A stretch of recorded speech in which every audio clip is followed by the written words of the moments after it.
So we do have a question. Where do you see the biggest impact when an ag company moves to the cloud?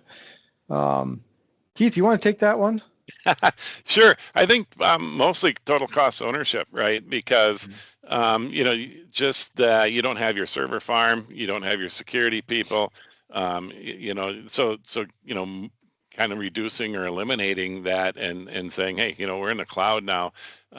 That's probably the biggest impact. The connectivity is nice. People can work from wherever they're at, which has really happened, in the last few years. So you get that in these cloud systems. They can work on an Apple, they can work on a PC, anything with a browser actually works. So that meeting your employees where they're at as far as geographically, that's terrific. You don't have a VPN and all that kind of stuff that holds you back. I guess that's kind of the biggest two. Business intelligence, of course, is the biggest one.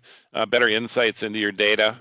You can see the data. You can see a lot more data. You can, get better, quicker understanding for management reporting and board reporting, and like even divisional managers can have those dashboards and see that. We see that as a really important piece. I think that are kind of the first three that come off the top of my head. Yeah. I mean, it's huge when you can get rid of the on-premise servers and not have to worry about that cost anymore, right? And that headache, right? The security risk and all that. And like, oh, what happens if my hard drive goes out? And I'll echo here as well. I think the other two areas that we see is like, just business process efficiency, right?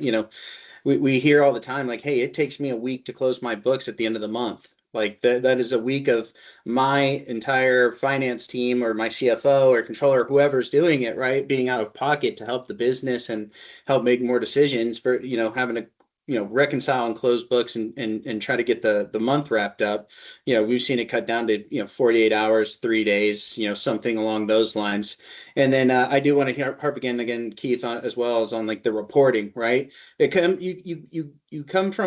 start to attack things from a, hey, my data is in real time status and I can quickly pivot faster versus, oh, I got to wait till the end of the month to figure out where I stand on things and everything like that. So the innovation and the quick moves and the quick ability to react to a business needs or to get ready for the future, get ready for demand, or get ready for that big growth season that's coming, right? Like, hey, we're going to need more operations, or we're going to need more warehouse workers, whatever it is.